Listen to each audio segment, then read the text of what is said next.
अस्सलाम वालेकुम, I am doctor Babar Rahman. आज मैं बात करूंगा हाइपरटेंशन की मैनेजमेंट के बारे में कि हाई ब्लड प्रेशर को कैसे मैनेज किया जाता है, कैसे कंट्रोल किया जाता है। पिछले वीडियो में मैंने बात की थी कि हाइपरटेंशन क्या है, हाइपरटेंशन के काजेज क्या हैं, हाइपरटेंशन के साइन एंड सिम्टम्स क्या हैं, हाइपरटेंशन को डायग्नोस कैसे किया जाता है। अगर वो वीडियो आपने नहीं देखी तो उस वीडियो की लिंक मैं डिस्क्रिप्शन में दे दूंगा, आप वहां जाकर देख सकते हैं। अब हाई ब्लड प्रेशर को ट्रीट करने से पहले सबसे पहले तो ये समझना जरूरी है कि ब्लड प्रेशर को कंट्रोल क्यों किया जाए। अगर ब्लड प्रेशर को कंट्रोल ना करें तो क्या नुकसान हो सकते हैं। अगर हाई ब्लड प्रेशर को कंट्रोल ना किया जाए तो ये हेमरेजिक स्ट्रोक करवा सकता है, यानी दिमाग की नस फट सकती है जिससे बंदे को फालेज हो जाता है। उसके अलावा high blood pressure heart attack करवा सकता है। अगर हाई ब्लड प्रेशर किडनीज पे अफेक्ट करे तो किडनीज फेल्यूर की तरफ जा सकती हैं। अगर हाई ब्लड प्रेशर आईज पे अफेक्ट करे तो आईज की विजन जा सकती है, यानी बीनाई जा सकती है। इसके अलावा हाई ब्लड प्रेशर जिस्म के जिस भी आर्गन पे अफेक्ट करेगा उसको डैमेज कर देगा। तो इसलिए हाई ब्लड प्रेशर को कंट्रोल करना बहुत लाजमी है। अब देखेंगे कि हाई ब्लड प्रेशर को कंट्रोल कैसे किया जाए। अब हाई ब्लड प्रेशर को कंट्रोल करने के दो मेथड हैं। एक तो नॉन फार्माकोलॉजिकल, जिसे बगैर दवाइयों के साथ कंट्रोल किया जाता है, और दूसरा फार्माकोलॉजिकल, जिसे दवाइयां देकर कंट्रोल किया जाता है। अब सबसे पहले देखेंगे कि नॉन फार्माकोलॉजिकल कौन से मेथड्स हैं ब्लड प्रेशर कंट्रोल करने के। अब अगर किसी भी बंदे का सिस्टोलिक ब्लड प्रेशर 130 और डायस्टोलिक ब्लड प्रेशर 80 है तो ऐसे बंदे एलिवेटेड हाइपरटेंशन की कैटेगरी में आते हैं, यानी ऐसे लोग प्री हाइपरटेंसिव होते हैं और इन लोगों को लाइफस्टाइल मॉडिफिकेशन करनी होती है। तो ऐसे लोगों को नॉन फार्माकोलॉजिकल मेथड रिकमेंड किए जाते हैं। तो ऐसे पेशेंट जो एलिवेटेड ब्लड प्रेशर की कैटेगरी में आते हैं, इनकी लाइफस्टाइल मॉडिफिकेशन की जाती है। अब लाइफस्टाइल मॉडिफिकेशन में क्या करना होता है। नंबर 1 पे है वेट रिडक्शन। अब अगर किसी भी बंदे का वेट ज्यादा है, उसका बीएमआई मोर देन 24 है, तो ऐसे बंदे ओवरवेट की कैटेगरी में आते हैं। तो सबसे पहले तो इनको अपना वेट रिड्यूस करना होता है, अपना वजन कम करना होता है। नंबर 2 पे हेल्दी डाइट। अब ऐसे पेशेंट जो एलिवेटेड ब्लड प्रेशर की कैटेगरी में है, यानी प्री हाइपरटेंसिव पेशेंट्स हैं, इनको अपनी डाइट बेहतर करने की जरूरत है। अब ऐसे पेशेंट्स में हम डेश डाइट रिकमेंड करते हैं। DASH diet means dietary approach to stop hypertension. अगर डेश डाइट की वीडियो आपने देखनी है तो आप आई बटन पे क्लिक करके वो मेरी डेश डाइट वाली वीडियो देख सकते हैं।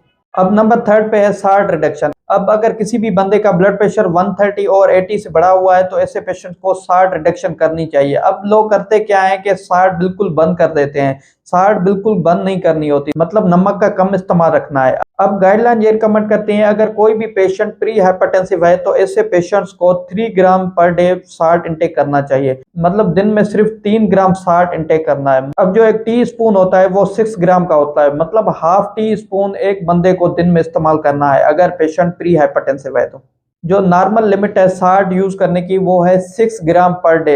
एक नॉर्मल बंदे को 6 ग्राम से ज्यादा साल्ट इंटेक नहीं करना चाहिए एक दिन में।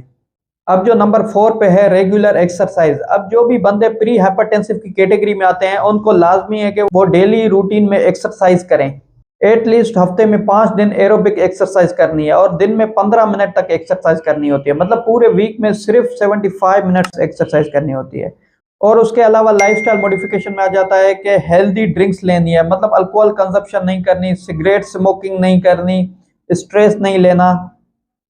तो ये जो हमने देखे ये सब थे non pharmacological method of control high blood pressure. अब देखेंगे कि फार्माकोलॉजिकल मेथड्स कौन से हैं हाई ब्लड प्रेशर को कंट्रोल करने के। अब जो फार्माकोलॉजिकल मेथड है हाई ब्लड प्रेशर को कंट्रोल करने के, वो डिपेंड करता है स्टेजेस पे कि बंदा किस स्टेज में है। स्टेज टू स्टेज ट्रीटमेंट वराया करती है, और उसके अलावा एज डिपेंड करती है, डिफरेंट एज में डिफरेंट ट्रीटमेंट दी जाती है।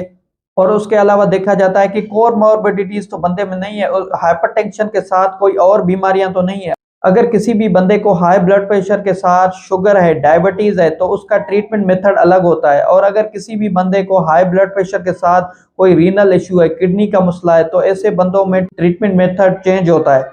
और अगर किसी भी बंदे को हाई ब्लड प्रेशर के साथ हार्ट फेल्यूर है या हार्ट अटैक हुआ है तो ऐसे बंदों में हाई ब्लड प्रेशर का ट्रीटमेंट मेथड चेंज है। अब देखेंगे कि नॉर्मल पर्सन को हाई ब्लड प्रेशर कैसे कंट्रोल किया जाता है, मतलब उसको कोई और बीमारी ना हो, सिर्फ हाई ब्लड प्रेशर हो, तो ऐसे लोगों में ब्लड प्रेशर कैसे कंट्रोल करना चाहिए। अब ये जो फार्माकोलॉजिकल ट्रीटमेंट मेथड है ये मैं बता रहा हूँ JNC 9 गाइडलाइन से, मतलब जो लेटेस्ट गाइडलाइन है वो यही बता रही है। अब एक बंदा आता है स्टेज 1 में, मतलब उसका सिस्टोलिक ब्लड प्रेशर 130 और डायस्टोलिक ब्लड प्रेशर 90 है और उसकी एज लेस देन 55 ईयर है, तो ऐसे बंदों को गाइडलाइन रिकमेंड करती है SC इनहिबिटर और ARB, जैसे वालसर्टान आ गया, टेलमिसर्टान आ गया। और अगर इसी ब्लड प्रेशर के साथ बंदे की एज मोर देन 55 है तो इस बंदे को कैल्शियम चैनल ब्लॉकर दिए जाते हैं, जिसमें इमलोडिपेन आ जाता है, नेफ्टिपिन आ जाता है। और अगर कोई भी बंदा स्टेज 2 हाइपरटेंशन में आ रहा है, मतलब उसका सिस्टोलिक ब्लड प्रेशर 140 या 140 से ज्यादा है और डायस्टोलिक 100 या 100 से ज्यादा है, तो ऐसे पेशेंट्स में AC inhibitor plus calcium channel blocker combine में दी जाती है।